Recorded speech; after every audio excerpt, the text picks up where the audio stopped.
திருவாரூர் மாவட்டம் திருமியச்சூர் லலிதாம்பிகை கோவிலில் உள்ள க்ஷேத்திர புராணேஸ்வரர் சிற்பம் கோபத்தில் இருக்கும் அம்பாளை சிவன் சாந்தப்படுத்தும் இந்த காட்சியை காட்டும் ஒரு அற்புதமான சிற்பமாகும்.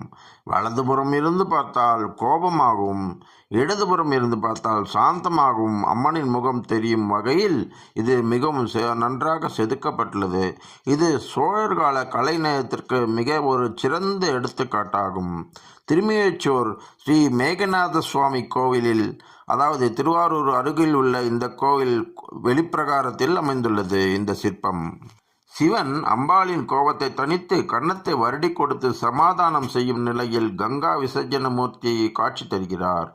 ஒரே சிற்பத்தில் பார்ப்பவர்களின் கோணத்தை பொறுத்து அம்பாளின் முகபாவனை கோபம் மற்றும் அமைதி என மாறுபட்டு தெரிவது இதன் தனிச்சிறப்பு. இந்த கோவில் லலிதா சகஸ்ரநாமம் தோன்றிய தலமாகவும் போற்றப்படுகிறது.